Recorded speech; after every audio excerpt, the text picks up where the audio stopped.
Assalamualaikum warahmatullahi wabarakatuh. Selamat pagi semuanya. Yang terhormat Ibu Cucin Sunaingsi MPD selaku dosen pengampu mata kuliah pengelolaan pendidikan dan juga teman-teman kelas 3D yang saya banggakan.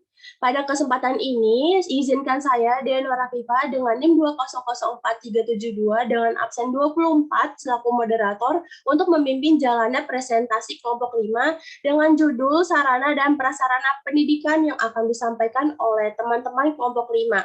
Adapun anggota kelompok 5, slide selanjutnya.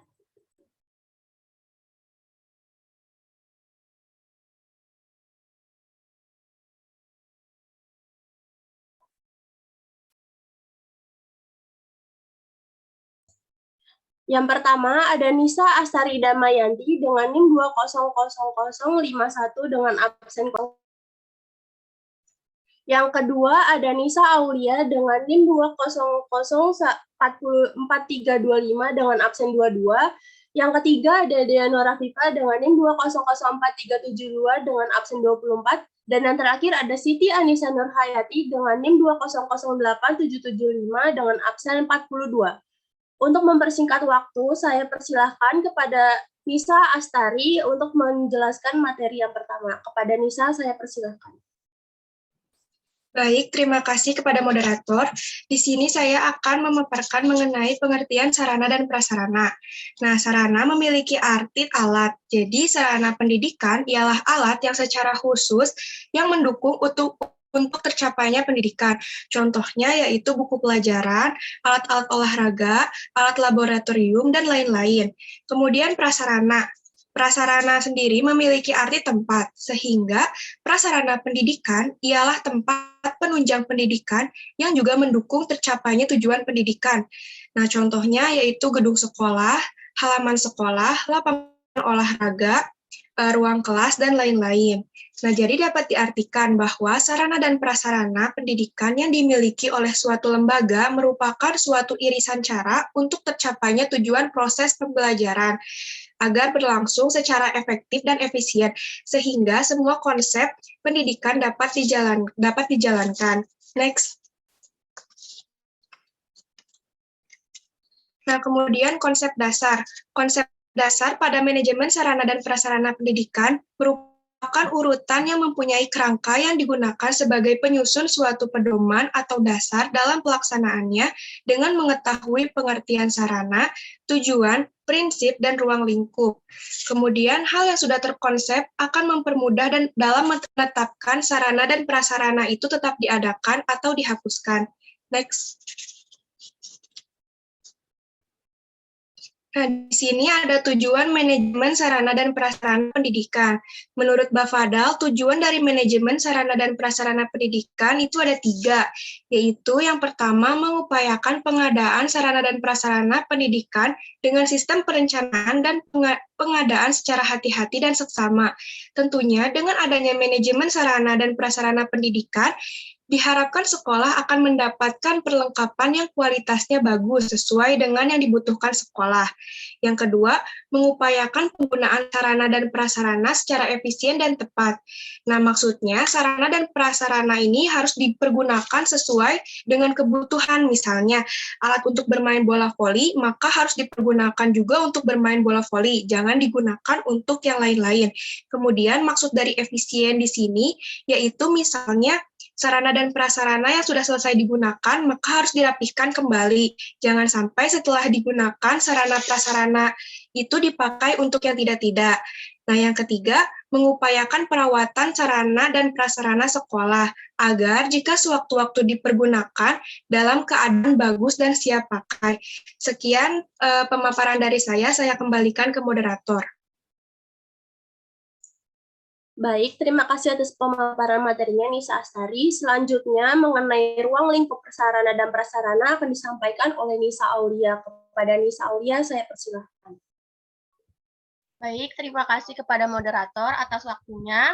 Di sini saya akan melanjutkan materi mengenai ruang lingkup sarana dan prasarana. Nah, ruang lingkup pada manajemen sarana dan prasarana pendidikan berdasarkan pemaparan Bafadal terdiri dari yang pertama yaitu perencanaan atau planning. Nah, perencanaan ini dapat dilakukan dengan cara menganalisis keperluan dan merencanakan pengadaan sarana dan prasarana pendidikan dalam lingkup sekolah. Dan yang kedua yaitu pengorganisasian atau organizing. Nah, pengorganisasian ini berupa proses pendistribusian dan penataan sarana prasarana pendidikan di lingkup sekolah. Dan yang ketiga yaitu ada pengerahan atau deployment. Nah, pengerahan ini dapat dilakukan dengan cara yang pertama yaitu pemanfaatan sarana dan prasarana pendidikan secara efisien.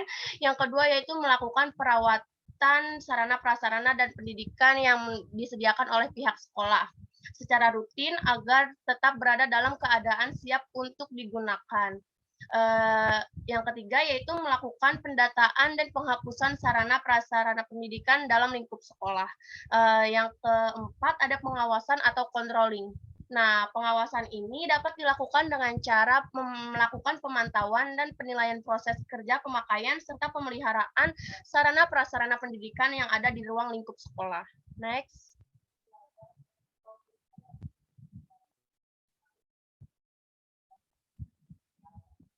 Selanjutnya yaitu ada prinsip-prinsip manajemen sarana dan prasarana pendidikan.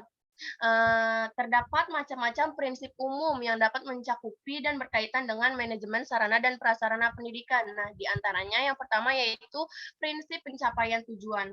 Pengertian dari prinsip pencapaian tujuan di sini merupakan sebuah prinsip yang menyangkut pautkan dengan kesiapan dari sebuah fasilitas yang dimiliki oleh sebuah sekolah. Prinsip ini dapat dikatakan tercapai apabila segala bentuk fasilitas yang disediakan oleh pihak sekolah berada dalam keadaan selalu siap untuk dipakai. Dengan demikian, segala bentuk sarana dan prasarana yang diberikan oleh pihak sekolah mampu berfungsi sebagaimana harusnya sehingga dapat dikatakan berhasil dalam mencapai sebuah tujuan pendidikan yang diinginkan oleh semua pihak sekolah. Yang kedua yaitu ada prinsip efisiensi. Prinsip efisiensi merupakan sebuah prinsip yang mengandalkan kejelian dan ketelitian. Dalam mencapai keberhasilan dalam prinsip efisiensi ini memerlukan beberapa hal yang perlu dilakukan, di antaranya yaitu pemeliharaan atau penjagaan terhadap semua sarana dan prasarana yang sudah dimiliki dan disediakan oleh pihak sekolah, sehingga segala bentuk sarana dan prasarana tersebut selalu berada dalam keadaan yang terawat dan mampu dipertahankan dalam waktu yang cukup lama.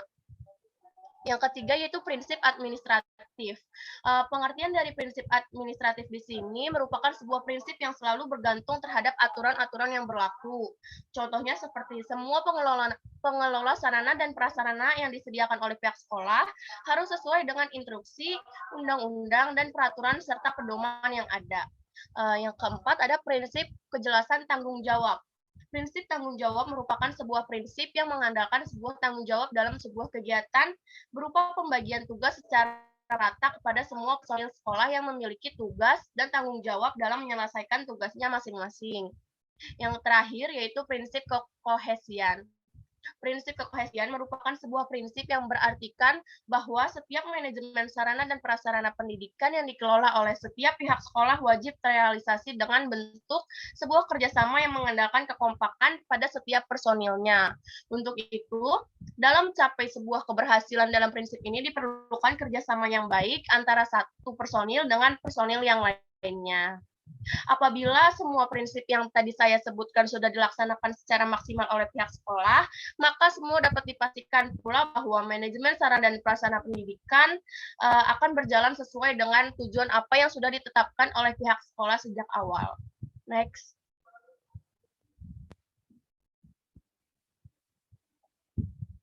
Nah, selanjutnya ada jenis sarana dan prasarana pendidikan. Menurut keputusan Menteri P&K nomor 079 tahun 1975, jenis sarana dan prasarana yang dimiliki oleh setiap pihak sekolah akan berbeda. Namun hal tersebut selalu mencakupi 3 kelompok besar seperti yang pertama ada bangunan dan perabot sekolah, yang kedua ada media pendidikan, dan yang ketiga ada alat-alat pelajaran yang biasanya terdiri dari alat-alat peraga dan alat laboratorium serta pembukuan. Berikut ini terdapat beberapa jenis sarana dan prasarana sekolah yang biasanya dimiliki oleh sekolah. Yang pertama yaitu ada ruang belajar. Nah, ruang belajar di sini biasanya terdiri dari ruang kelas dan ruang praktek. Yang kedua itu ada ruang kantor yang terdiri dari ruang guru, ruang kepala sekolah, ruang tata usaha, dan ruang piket. Dan yang ketiga yaitu ada ruang perpustakaan yang biasa digunakan oleh setiap siswa apabila ingin membaca buku ataupun meminjam buku. Dan yang keempat itu ada ruang penunjang siswa yang terdiri dari ruang OSIS, kantin, ruang UKS, ruang koperasi, toilet, ruang ibadah, ruang BK, atau ruang bimbingan konseling. Nah, yang kelima yaitu ada lapangan atau halaman yang biasanya terdiri dari lapangan olahraga, halaman parkir, dan lapangan upacara. Yang keenam ada perabot pendidikan.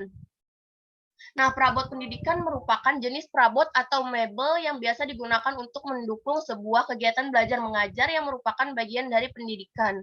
Contohnya seperti meja dan kursi belajar yang disediakan oleh pihak sekolah untuk para siswa. Yang ketujuh ada perabot administrasi. Pengertian perabot administrasi di sini merupakan jenis perabot yang biasa digunakan untuk mendukung sebuah jenis kegiatan administrasi yang biasa dilakukan oleh personel sekolah bagian tata usaha. Contohnya seperti yang terdapat di ruang tata usaha. Dan yang terakhir yaitu ada perabot penunjang. Pengertian dari perabot penunjang di sini merupakan jenis macam-macam perabot apa saja yang biasa digunakan dan dibutuhkan untuk melengkapi ruang penunjang siswa. Contohnya seperti perabot yang terdapat di ruang UKS dan ruang OSIS. Hal yang harus diingat oleh setiap pihak sekolah bahwa lengkap atau tidaknya jenis sarana dan prasarana pendidikan yang disediakan oleh setiap pihak sekolah akan mempengaruhi sebuah mutu dan kualitas sekolah itu sendiri. Maka dari itu, sarana dan prasarana pendidikan bukanlah hal yang dapat disepelekan oleh pihak sekolah. Sekian pematerian yang dapat saya sampaikan, kurang lebihnya mohon maaf, saya kembalikan kepada moderator. Baik, terima kasih atas pemaparan materinya Nisa Aulia. Selanjutnya, materi mengenai standar sarana dan prasarana satuan pendidikan di SD akan dipaparkan oleh Siti Anissa Nurhayati. Kepada Siti Anissa, saya persilahkan. Baik, terima kasih kepada moderator atas kesempatannya. Saya di sini akan memaparkan materi tentang standar sarana dan prasarana satuan pendidikan di sekolah dasar, perencanaan sarana dan prasarana pendidikan, dan pengadaan sarana dan prasarana pendidikan. Baik, yang pertama itu ada standar sarana dan prasarana satuan pendidikan di sekolah dasar. Menurut Permendiknas nomor 24 tahun 2007, tentang standar sarana dan prasarana sekolah dibedakan menurut jenjang sekolah, yaitu sarana dan prasarana untuk jenjang sekolah dasar dan jenjang sekolah menengah pertama dan jenjang sekolah menengah atas. Pada jenjang-jenjang tersebut mempunyai perbedaan, yaitu pada kuantitas dan kualitas. Semakin tinggi jenjangnya, maka semakin banyak sarana dan prasarana pendidikan yang harus disediakan. Terdapat beberapa jenis sarana dan prasarana yang distandarkan tersebut. Nah, yang pertama itu yaitu standar satuan pendidikan. Dapat kita ketahui ya, standar minimal satuan pendidikan di sekolah dasar adalah 6 kelompok belajar yang mempunyai batas maksimum melayani 2.000 jiwa. Jika ada lebih dari kelompok belajar 2.000 jiwa, maka harus ada penambahan, yaitu maksimal 24 kelompok di setiap sekolah dasar. Lalu, jika perlu diingat juga, setiap desa atau kelurahan minimal mempunyai 1 sekolah dasar. Lalu yang kedua adalah lahan. Jadi seperti ini ya teman-teman, luas lahan yang akan digunakan itu harus efektif untuk menyediakan prasarana sekolah, berupa gedung, lapangan, tempat bermain. Nah, lahan yang akan dipakai harus sesuai dengan penyediaan tempat yang diatur dalam peraturan daerah tentang rencana tata ruang wilayah kabupaten atau kota dan mempunyai status hak tanah atau memiliki izin pemanfaatan dari pemegang hak atas tanah sesuai ketentuan peraturan perundang-undangan yang memiliki jangka waktu maksimum yaitu 20 tahun. Nah, yang ketiga ada bangunan gedung. Menurut peraturan pemerintah nomor 19 tahun 2005 tentang Standar Nasional Pendidikan Bab 7 Standar Sarana dan Prasarana pasal 45 ayat 1, 2, 3, dan 5. Yaitu yang berbunyi yang pertama,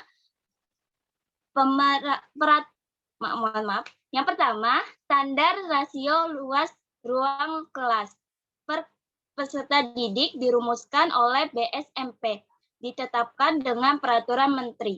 Yang kedua, standar rasio luas bangunan per peserta didik dirumuskan oleh BSMP dan ditetapkan dengan peraturan menteri. Yang ketiga, standar kualitas bangunan minimal pada satuan pendidikan dasar dan menengah adalah kelas B. Dan ayat yang kelima, pada daerah rawan gempa bumi atau tanahnya labil, bangunan satuan pendidikan harus memenuhi ketentuan standar bangunan tahan gempa. Lalu yang keempat, ada kelengkapan sarana dan prasarana.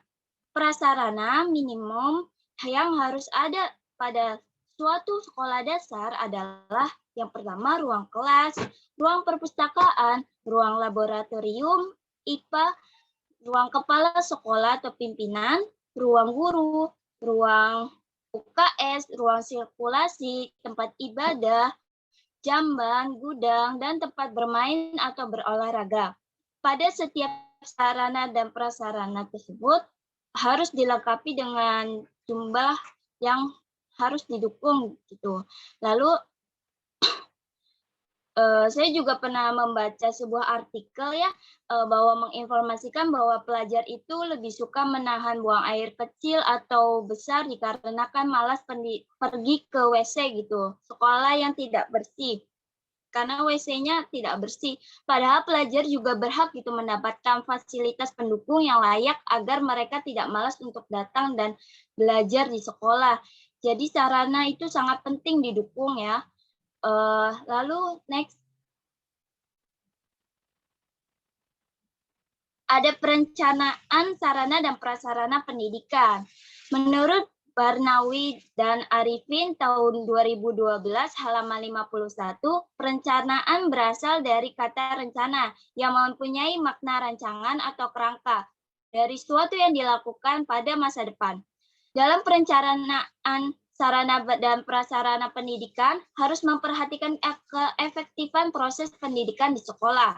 Barnawi dan Arifin tahun 2012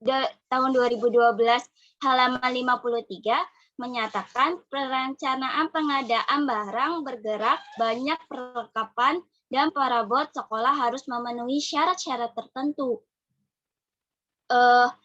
Lalu menurut Barnawi dan Arifin tahun 2012 halaman 54 juga menyatakan dalam proses perencanaan barang bergerak hendaknya melewati tahapan berikut. Yang pertama ada penyusunan daftar kebutuhan. Dengan teliti mengidentifikasi dan menganalisis seluruh kebutuhan sarana pendidikan yang diperlukan dalam waktu dekat maupun masa depan. Lalu yang kedua ada estimasi biaya. Dengan menghitung biaya yang diperlukan untuk sarana pendidikan. Yang ketiga ada menetapkan skala prioritas. Dengan memprioritaskan dana yang akan dipakai pada sarana pendidikan yang sangat diperlukan untuk proses pembelajaran. Lalu yang keempat ada penyusunan pengadaan. Dengan pembuatan perencanaan yang tersusun pada setiap semester dan kemudian setiap tahun. Perencanaan pengadaan tidak bergerak adalah prasarana pendidikan, contohnya tanah dan bangunan atau gedung. Saat merencanakan pengadaan, tidak lupa memperhatikan keamanan dan kenyamanan dalam proses pendidikan yang ada di sekolah. Baik, next.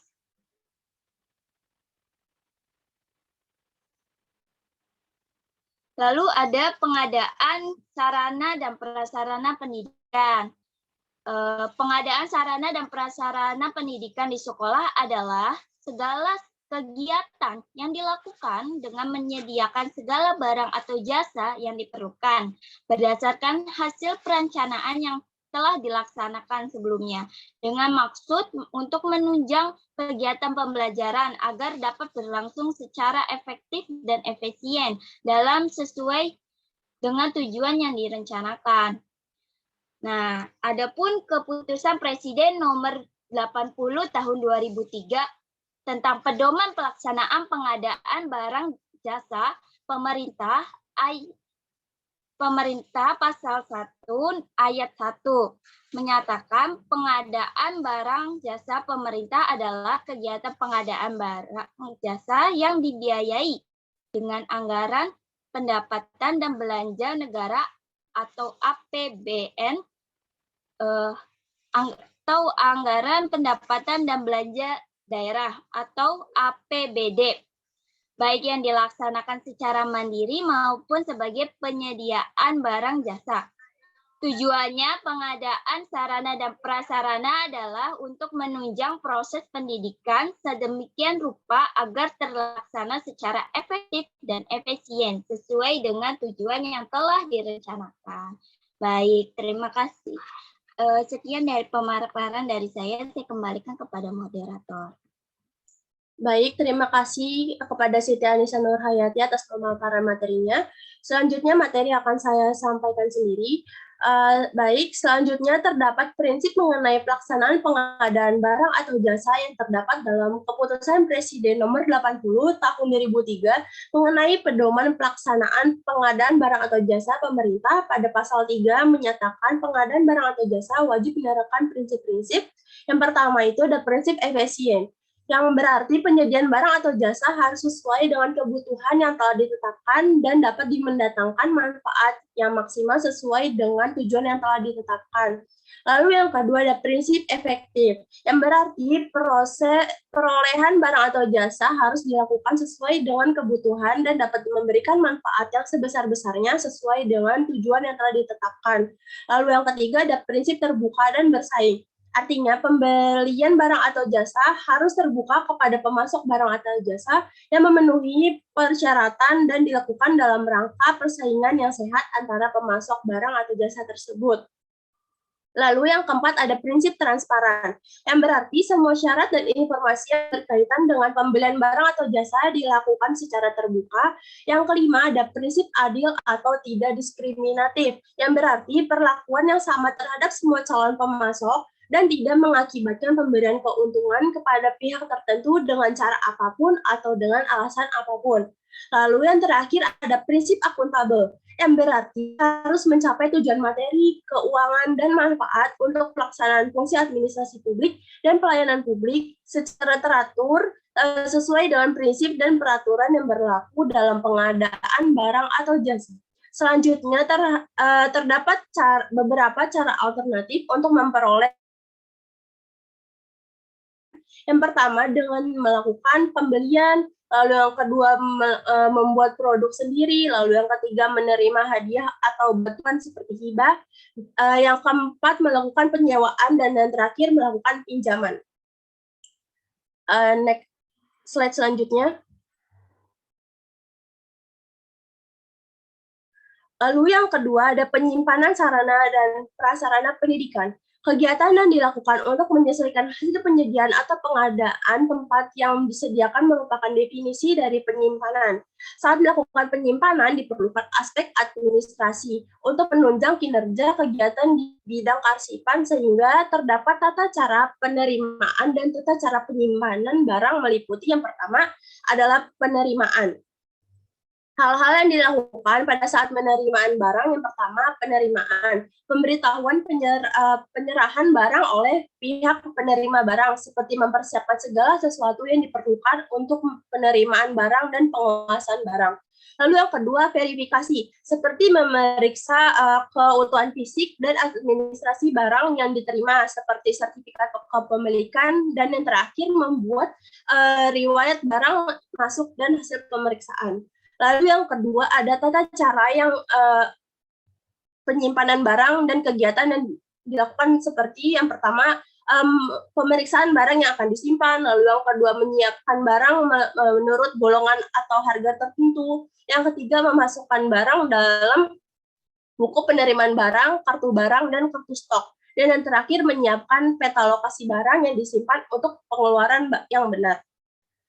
Idealnya sekolah memiliki 3 jenis ruang bangunan. Yang pertama itu ada gudang transit, gudang pemeliharaan, dan gudang khusus. Gudang transit digunakan untuk penyimpanan sementara barang yang baru dibeli atau barang yang diperoleh sebelum digunakan. Gudang pemeliharaan digunakan sebagai tempat untuk memperbaiki barang-barang tertentu yang telah rusak akibat penggunaan warga sekolah untuk kegiatan sekolah. Dan gudang khusus digunakan untuk penyimpanan barang kadaluarsa atau usang, misalnya overhead projector atau OHP yang digantikan oleh liquid crystal display atau LCD. Lalu yang ketiga, inventarisasi sarana prasarana pendidikan. Sebelum menggunakan sarana dan prasarana baru, harus diinventarisasikan dulu terlebih dahulu. Adapun maksud dari inventarisasi ini adalah kegiatan yang meliputi pelaksanaan, penggunaan, pengelolaan, pengaturan, dan pencatatan barang, serta penggabungan daftar barang milik sekolah ke dalam inventarisasi secara berkala. Tujuan dari kegiatan ini untuk melihara dan menciptakan pengelolaan yang teratur yang dimiliki oleh organisasi seperti sekolah.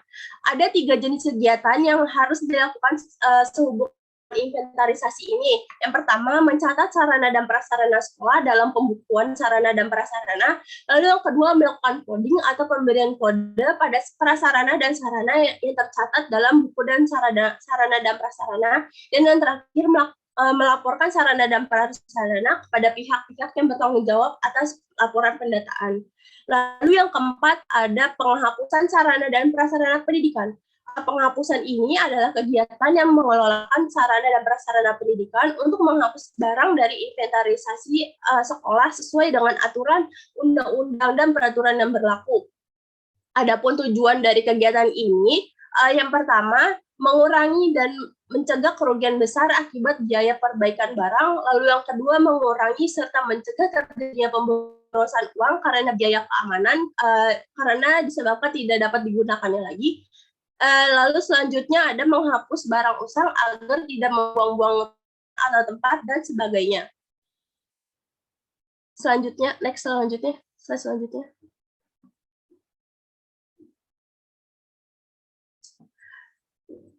Dan materi terakhir mengenai masalah sarana dan prasarana pendidikan di sekolah dasar. Sering ditemukan faktor minimnya sarana dan prasarana di setiap sekolah merupakan masalah yang sangat penting karena membuat pembelajaran di sekolah kurang maksimal dan tidak mencapai tujuan yang diinginkan.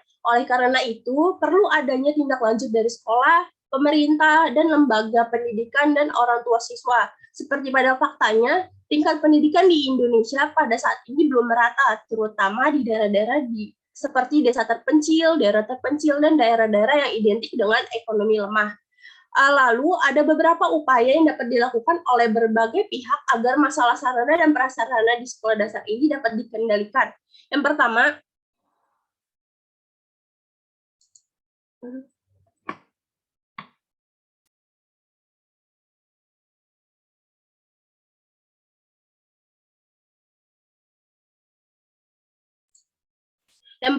upaya dari pemerintah. Pemerintah harus meningkatkan anggaran untuk dana pendidikan dan juga menutupi biaya pendidikan bagi masyarakat miskin, baik untuk sekolah negeri maupun swasta.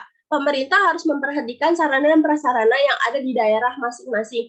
Apakah ada kekurangan atau kerusakan? Pemerintah juga harus memperluas dan menyeimbangkan kesempatan pendidikan bagi masyarakat kurang mampu. Strateginya seperti memperkuat prioritas pendidikan dasar 9 tahun, memberikan beasiswa yang tepat sasaran, memberikan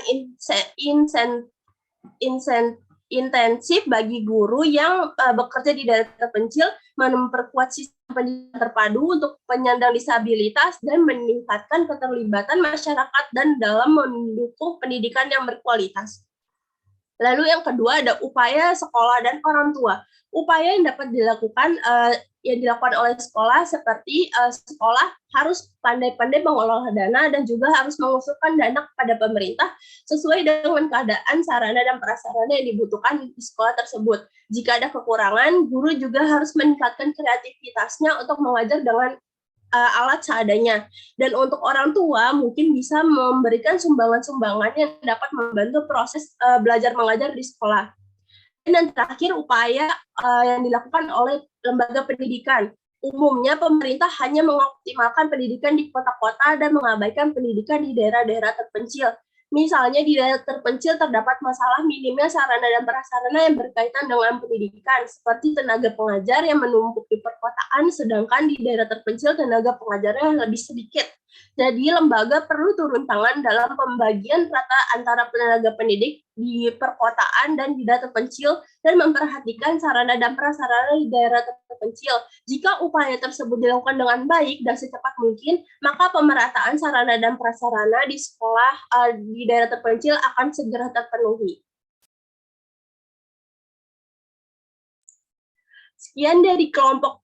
Sekian dari presentasi kelompok 5. Mohon maaf apabila ada kekurangan dari penyampaian materi kami.